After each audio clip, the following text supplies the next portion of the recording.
السلام علیکم ورحمۃ اللہ وبرکاتہ۔ آج انشاءاللہ تعالی سورۃ النساء آیت 114 سے ابتدا کریں گے۔ دیکھیں، سورۃ النساء مانا عورتیں ہوتی ہیں نا، اور ستھرے دل والی عورتوں کو قرآن کریم اپنی طرف کھینچتا ہے۔ آپ کا دل قرآن کریم سننے کو کرتا ہے تو آپ سمجھیں کہ آپ لکی عورتوں میں ہیں۔ چلیے جی ابتدا کرتے ہیں۔ اعوذ باللہ من الشیطان الرجیم، بسم اللہ الرحمن الرحیم۔ لا نہیں، خیرہ خیر کوئی بھلائی اچھائی وغیرہ، لا خیرہ نہیں خیر نہیں کوئی بھلائی، کس میں؟ فی میں، کثیرن کثیر کا لفظ بھی اردو میں استعمال ہوتا ہے، بہت زیادہ، بہت سے، یہ اکثر۔ من نجواہم، نجوا یہ لفظ نجوت الشیء جو ہوا سے ماخوذ ہے، معنی ہوتا ہے کسی چیز کو خالص اور منفرد کر لینا۔ اسی مناسبت سے دو آدمی جو دوسرے لوگوں سے الگ تھلگ ہو کر باتیں کرتے ہیں اس کو کہتے ہیں نجوا۔ یہ مصدر ہے اور سرگوشی کرنے والی جماعت پر بھی اس کا اطلاق ہوتا ہے۔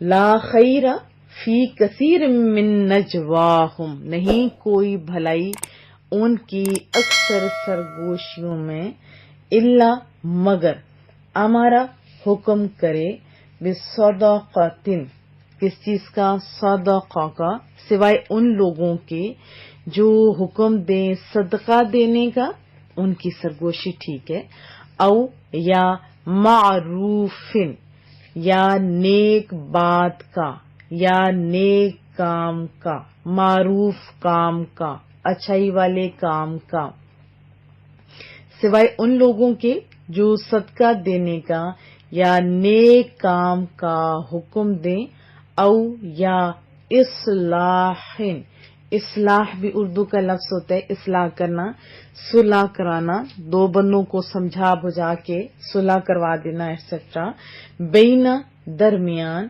ناس لوگوں کے، بین الناس لوگوں کے درمیان، یا صلح کرانے کا لوگوں میں، یا لوگوں میں صلح کرانے کو کہیں، صلح کرنے کو کہیں۔ وَمَن يَفْعَلْ اور جو کوئی کرے گا، ذَلِكَ یعنی یہ جو صلح کرانے والے کام، اصلاح والے کام، بھلائیوں والے کام، صدقات والے کام اس طرح کرے گا، کس لیے؟ یہ آگے وجہ بھی بتائی جا رہی ہے، ذَلِكَ یہ ابتغاء چاہنا ہوتا ہے، چاہنے یا طلب کرنے، دو مدعا ہوتے ہیں نا نیکی کے، بظاہر ایک نیکی ہوتی ہے جو نیکی تو ہوتی ہے لیکن اللہ کی رضا کے لیے نہیں ہوتی، لوگوں کے لیے ہوتی، جیسے ووٹ مانگنے کے لیے لوگ کر رہے ہوتے ہیں، یا کوئی بھی آپ کام کر سکتے، یا ریاکاری یا واہ کے لیے، اور جبکہ دوسرے لوگ جو لکی لوگ ہیں ان کی بات ہو رہی ہے۔ اور جو کوئی کرے گا یہ ابتغاء چاہنے یا طلب کرنے کے لیے، کیا چیز طلب کرنے کے لیے؟ مرضات اللہ، مرضات کا معنی ہوتا ہے خوشنودی، رضا مندی، کس کی؟ اللہ کی، یعنی اللہ کی خوشنودی کے لیے، اللہ کو راضی کرنے کے لیے، اللہ کی رضا کے لیے کرے گا تو وہی لکی لوگ ہیں۔ اور جو شخص یہ کام اللہ تعالی کی رضا مندیاں حاصل کرنے کے لیے کرے تو پھر اس کے لیے خوشخبری رب سنا رہا ہے، فسوف تو ان قریب، نؤتیہ ہم دیں گے اس کو، ہی کی ضمیر راجع ہو رہی ہے اس شخص کی طرف، اس جماعت کی طرف جو اللہ کی رضا کے لیے بھلائی کا کوئی کے بھی کام، صدقہ ہو، صلح کرانا، کچھ بھی ہو، اس کو اس کی طرف راجع ہو رہی ہے، اجرن اجر، ثواب، کتنا؟ دنیا کو تو متاع قلیل کہا نا رب کریم نے، جس کی اینڈ تک تو ہم پہنچ ہی نہیں سکتے، یہاں کا اجرن عظیما، بڑا اجر ملے گا، بڑا ثواب ملے گا۔ تو رب فرماتا ہے ہم ان قریب اس سے اجر عظیم عطا فرمائیں گے، اس کو بڑا ثواب دیں گے۔ تو ہم اس کو بڑا ثواب دیں گے. اور میں یشاقق الرسول، یشاق کا لفظی معنی ہوتا ہے مخالفت، اس کا لفظی معنی ہوتا ہے مخالفت کرنا. یشاقق الرسول اور یشاق کا معنی ہوتا ہے مخالفت، دشمنی، عداوت وغیرہ. یشاقق الرسول، رسول کی مخالفت کرے جو شخص، من بعد، اس کے بعد کے، ما، اس کے، تبینہ، واضح ہو چکا، کلیئر ہو چکا، یعنی جس میں کوئی شک و شبہ نہیں، اب تو کلیئر بات ہو چکی ہے، یعنی واضح ہو چکا. لہو، اس کے لیے کیا چیز، الہدا، سیدھا راستہ، جو سیدھا راستہ ہے. اور جو شخص مخالفت کرے اللہ کے رسول کی، اس کے بعد یہ اس کے لیے ہدایت کی راہ روشن ہو گئی، واضح رستہ بتا دیا، سب کچھ کلیئر ہو گیا، پھر بھی جو مخالفت کرے. وَيَتَّبِعْ، اور پیروی کرے اور چلے، اتباع کرے، اختیار کرے، غیر، سوائے، علاوہ، یعنی پیچھے تو رستہ بتا دیا نا ہدایت والا، جو صراط مستقیم والا تھا، جو اللہ اور اس کے رسول کی طرف جاتا ہے، اور یہاں دوسرا رستہ ہے غیر سبیل المؤمنین، مومنوں کی راہ کے علاوہ، یعنی ہدایت کے اپوزٹ. اور جو تلاش کرے گا یا چلے گا اس راہ پر جو مسلمانوں کی راہ سے بالکل الگ ہے، تو رب فرما رہا ہے نولیہ، ہم پھیر دیں گے اس کو، ہی کی ضمیر راجع ہو رہی ہے اس شخص کی طرف جو مومنوں کی راہ کے علاوہ کوئی راہ اختیار کرے گا. ہدایت کے اپوزٹ کیا ہوگا پھر، گمراہی ہے نا. اختیار کرے گا، ما، جدر تولا، پھر اللہ فرماتے ہیں نولی ہی، ہم پھیر دیں گے اس کو، جدھر وہ پھرتا ہے، جدھر وہ چلتا ہے. ونسلی ہی، اور پھر اینڈ سنیے، ہم داخل کریں گے اس کو، ہم انٹر کریں گے اس کو، کدھر، جہنم، جہنم میں، بھڑکتی ہوئی آگ میں ہم اس کو داخل کریں گے. اور جو شخص سیدھا رستہ معلوم ہونے کے بعد پیغمبر مصطفیٰ رسول اللہ صلی اللہ علیہ وسلم کی مخالفت کرے، یا یوں کہہ سکتے ہیں کہ جو شخص مخالفت کرے اللہ کے رسول کی، اس کے بعد کہ روشن ہو گئی اس کے لیے ہدایت کی راہ، اور وہ چلے اس راہ پر جو مومنوں کی راہ سے الگ ہے، تو پھر ہم بھی اسے پھیر دیں گے، اسے جدھر وہ خود پھرا ہے، اور پھر ہم اسے جہنم میں ڈال دیں گے. پھر جہنم میں بتایا جا رہا ہے کہ کیسی جگہ، وساعت، اور وہ بہت برا ہے، وہ بہت برا ہے، مصیرا، ٹھکانہ. ایک لمحہ بھی گرمی میں، جیسے آج کل کی گرمی ہے، UAE کے اندر بنا ٹھہر تو سکتا ہے کیا بغیر اے سی کے؟ بڑا مشکل ہے نا. اور یہ گرمی تو اس گرمی کے مقابلے میں بہت کم ہے. آگ، تپش، سزا، خوف، اللہ اکبر. وساعت مصیرا، اور یہ بہت بری پلٹنے کی جگہ ہے. ان اللہ، بے شک اللہ تعالی، لا یغفر، نہیں بخشے گا، این یشرک، یہ کہ شریک بنایا جائے، بھی، اس کے ساتھ، یعنی اللہ کے ساتھ شریک بنایا جائے کسی بھی طریقے سے، ذاتی طور پہ، صفاتی طور پہ، کسی بھی طریقے سے، یعنی جیسے اللہ ہے ایسے ہی اس کو کسی اور کو مانا جائے. ٹھیک ہے.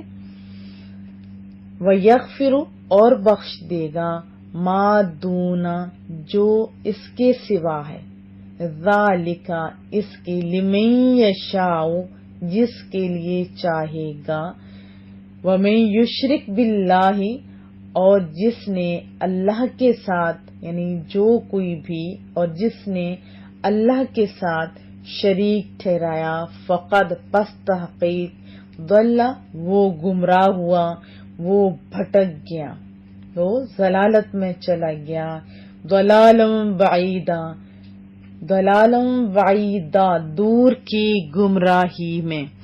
بے شک اللہ تعالیٰ نہیں بخشتا اس جرم عظیم کو کہ شریک ٹھہرایا جائے اس کے ساتھ، یعنی شرک کو نہیں بخشتا، اور اس کے سوا جتنے بھی جرائم ہوں، یعنی جتنے بھی جرائم ہوں، جس کے لیے چاہتا ہے بخش دیتا ہے۔ اور جو شریک ٹھہرائے کسی کو اللہ کے ساتھ تو وہ گمراہ ہوا اور گمراہی میں دور نکل گیا۔ وضاحت جان لیتے ہیں، جیسے 114 آیت بڑی دھیان طلب ہے۔ اس میں بتایا گیا ہے کہ زیادہ تر کلام اور جو مشورے ہوتے ہیں عام لوگوں کے، اس میں کوئی بھلائی نہیں ہوتی، کیونکہ عوامی کلام آپ جانتے ہیں زیادہ تر فضولیات پر مشتمل ہوتے ہیں۔ گھر بار تقریباً بچے بھی ابھی بڑوں کو دیکھ دیکھ کے تو کوئی بات نہیں ہوتی، بس ایسے ہی وہ کانوں میں سرگوشیاں کر رہے ہوتے ہیں۔ کبھی آپ نے دھیان دیے تو باہر طور پر آپ خود بھی اپنا محاسبہ کیجئے کہ آپ کے مشورے کیسے ہوتے ہیں۔ یہ جو سرگوشیاں جو ہوتی ہیں، کانوں میں باتیں ہو رہی ہوتی ہیں چھپ چھپ کے تاکہ دوسرا کوئی نہ سنے، کیسی باتیں ہوتی ہیں، ذرا دھیان دیجئے، وہاں پہ اللہ بھی موجود ہوتا ہے۔ اگر اچھی ہے تو آپ تو لکی ہیں، اور اگر اچھی نہیں ہے تو تھوڑی توجہ کی حاجت ہے۔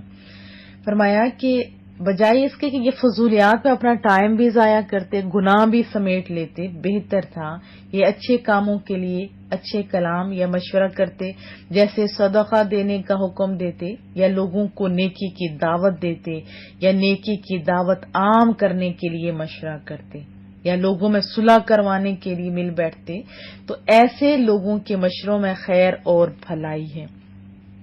باقی آپ جانتے ہیں کہ گھروں میں، باہر، ایون کہ ہمارے ایوانوں میں بھی بڑے بڑے اجلاس بلائے جاتے ہیں، خفیہ اجلاس ہوتے رہتے ہیں، بڑی بڑی رازداری کی باتیں ہوتی ہیں، اور یہ سب جو ہے ٹائم کا ضیاع ہے۔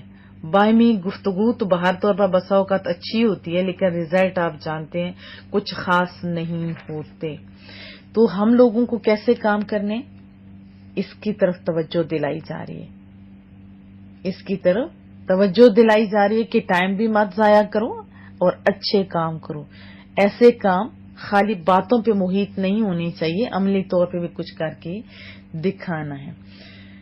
پھر جو لا خیر فی کثیر من نجواہم، اس آیت میں ایک نصیحت ہے، اس آیت میں نصیحت ہے، آپ سب کان کھول کے سن لیں، ہم لوگوں کو اس پہ توجہ کی حاجت ہے۔ یعنی جن کے مشورے فضولیات پر مشتمل ہوتے ہیں، یا جو معاذ اللہ گناہوں کو پروان چڑھانے کے لیے مشورہ کرتے ہیں، جیسے گھروں میں فساد ڈالنے کے لیے بہت ساری عورتیں مل بیٹھتی ہوتی ہیں، اور مختلف جس کے ساتھ دشمنی ہو جاتی ہے، بس اس کے تو اچھائیاں بھی نظر نہیں آ رہی ہوتی ہیں، اور ان کو تباہ کرنے کے جو طریقے اختیار کیے جا رہے ہوتے ہیں، یاد رکھیے کہ گھروں کو تباہ کر دیتے ہیں، ممالک کو بھی تباہ کر دیتے ہیں ایسے فسادی ذہن۔ اور اچھے لوگوں کو اس انداز میں پیش کیا جاتا ہے کہ اچھے لوگ تو رو رہے ہوتے ہیں کہ ہمیں سزا کس بات کی مل رہی ہے، اور یہ برے لوگ خوش ہو رہے ہوتے ہیں ہم نے اس کو ہرا دیا۔ دیکھیں اللہ کی ذات موجود ہے ہر جگہ، اچھائیوں کے کام کرنے کی کوشش کریں۔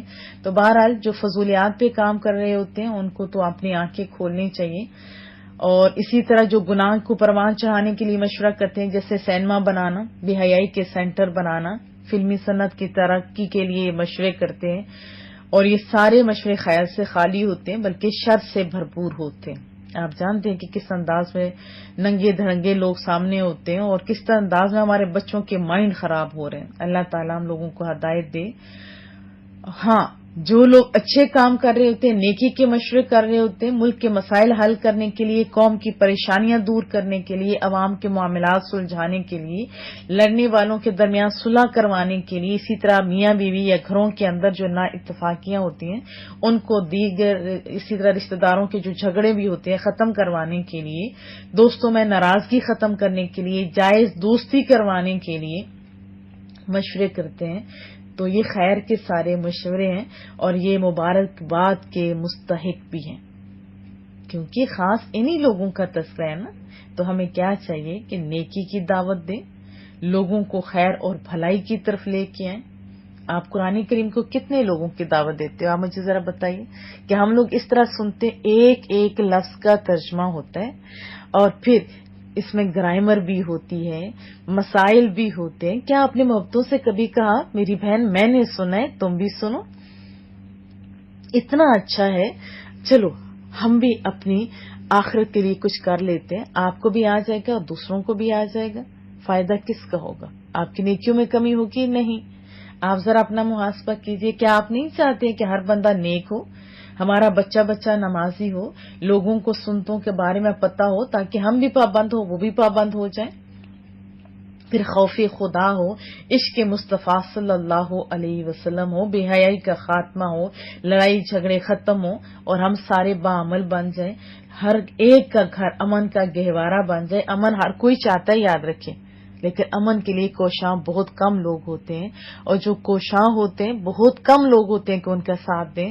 زیادہ تر ابھی جو مائنڈ بنتا جا رہا ہے یہ تباہی کی طرف ہے۔ ابھی بھی میں کہتی ہوں آنکھیں کھولیں، اور ہمارے گھروں میں اللہ اور اس کے رسول کا ذکر ہونا چاہیے، اس طرح کی ہماری باتیں ہونی چاہیے، اللہ عز و جل کے پیاروں کا تذکرہ ہونا چاہیے۔ بچوں کو بتایا کریں کہ دیکھیے فلاں جو اولیاء ہے اس کی شان اس لیے زیادہ ہے کہ اس نے اللہ کے ساتھ محبت کی تھی، اس نے اللہ کے ساتھ لگایا تھا، اس وجہ سے ان لوگوں کے نام آج بھی زندہ ہیں۔ ہم تو اپنی پردادا کا بھی نام نہیں جانتے، کچھ لوگ جانتے ہوں گے، اس سے اوپر والے کا تو بالکل کوئی نہیں جانتا، لیکن نام زندہ کن لوگوں کے رہتے ہیں؟ جنہوں نے اچھے کام کیے ہوتے۔ بچوں کو بتایا کریں، خود بھی بیٹھ کے اچھی اچھی باتیں کیا کریں۔ تو یہ جو آیت مبارکہ ہے نا، اس میں گھر سے لے کے ملکی اور بین الاقوامی ہر ایک کے لیے مشورہ ہے۔ تو پھر یہ بھی یاد رکھیے، ایک تو ہوتا ہے اچھا مشورہ، لیکن اس کے بھی دو پہلو ہوتے ہیں، ایک تو لوگوں کی کو دکھانے کے لیے، دوسرا ہوتا ہے اللہ کی رضامندی کے لیے۔ جو اچھے مشورے کر رہے ہوتے ہیں، جو یہ واضح ہے نا میں یفعل ذلک ابتغاء مرضات اللہ، اور جو اللہ کی رضامندی تلاش کرنے کے لیے یہ کام کرتے ہیں، اچھے مشوروں پر اللہ تعالی اجر و ثواب دیتے ہیں نا۔ لیکن اللہ تعالیٰ نے ان کے بارے میں فرما دیا کہ یہ اس صورت میں ہے جبکہ یہ کام اللہ کی رضا کے لیے کیے جائیں، تب تو اجر عظیم ہے۔ اگر ریاکاری کے لیے، واہ واہ کروانے کے لیے، خود کو بڑا لیڈر یا مصلح کہلوانے کے لیے، یا لوگوں میں عزت اور شہرت اور دولت حاصل کرنے کے لیے، نیک نامی کے لیے، ایون کہ کوئی بڑا عالم یا مبلغ یا متحرک کہلوانے کے لیے یہ عمل کرے گا تو تب بھی اس کو فائدہ نہیں ہوگا۔ یہ حدیث طیبہ میں نے بارہا سنایا، آپ جانتے ہیں کہ حافظ قرآن، مجاہد، جہاد کرنے والے جو شہید ہوگا اور جو سخی ہوگا ان کو بھی دوزخ میں لے جایا جائے گا۔ حدیث طیبہ کے واضح الفاظ تھے۔ کیونکہ اللہ تعالیٰ فرمائے گا کہ تو نے اگر میرے لیے کیا ہوتا نا تو تجھے آج جنت ملتی، تو نے تو اس لیے دین کا بھی کام کیا تاکہ لوگ واہ واہ کہیں، تو دنیا میں تیری واہ واہ ہوگی، چل اب دوزخ کی طرف۔ اسی طرح جان قربان کرنے والا، اس کو بھی کہا جائے گا کہ تو یہ چاہتا تھا کہ لوگ تجھے بہادر کہیں، شہید کہیں، وہاں سے تجھے مل گئی شہرت، چل اب دوزخ میں چل۔ اسی طرح کوئی سارا کچھ بھی لٹا دے لیکن مدعا کیا ہو کہ لوگوں میں واہ واہ ہو، تو اس کا بھی انجام اچھا نہیں ہے۔ اگر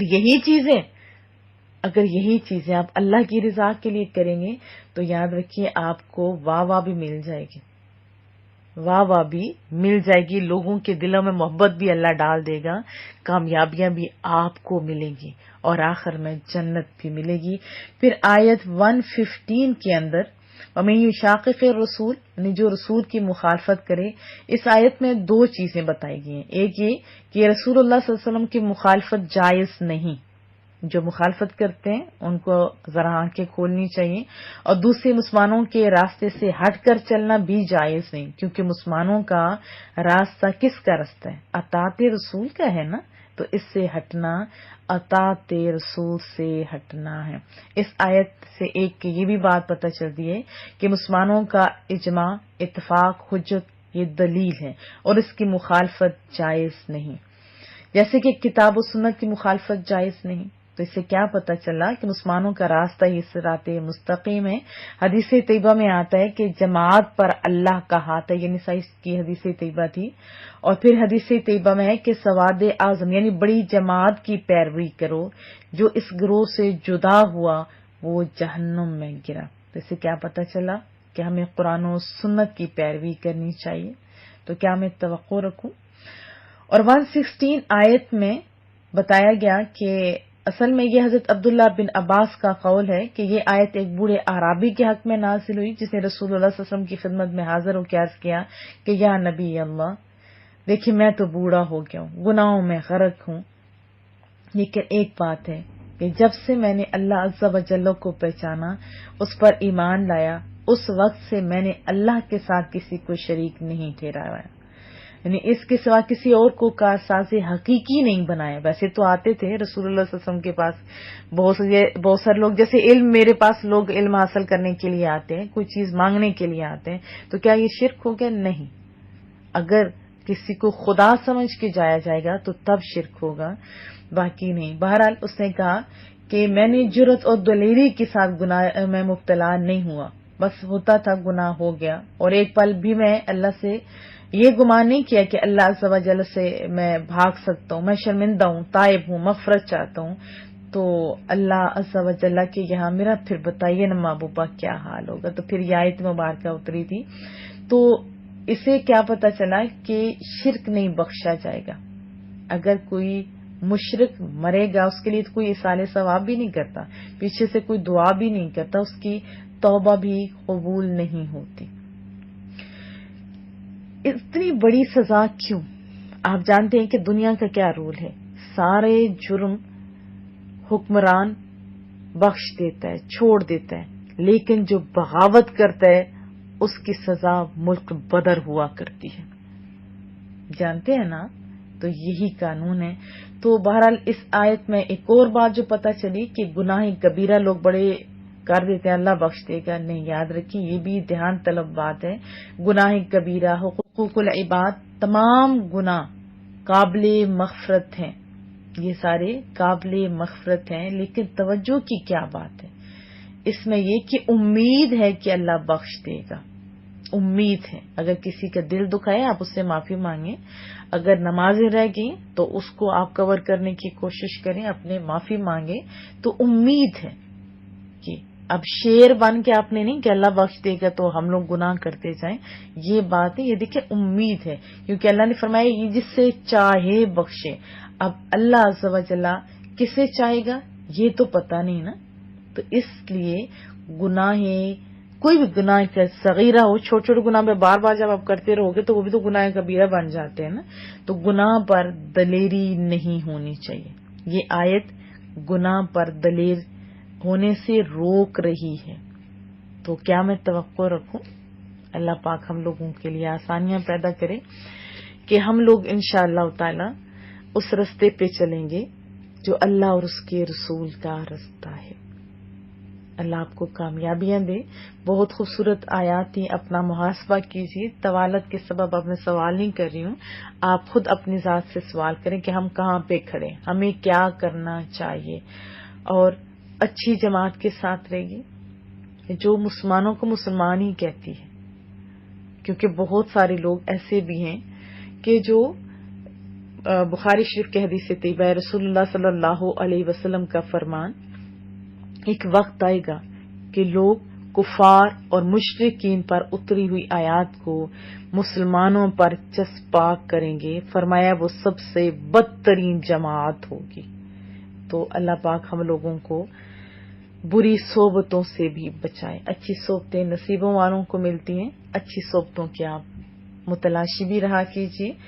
دعاؤں کی درخواست ہے، اور آپ نیکی کمانے کے لیے، نیکیوں میں اپنا کردار ادا کرنے کے لیے آج ہی سے کوشاں ہوں گے. کیا میں توقع رکھوں؟ انشاءاللہ تعالی. السلام علیکم ورحمۃ اللہ وبرکاتہ.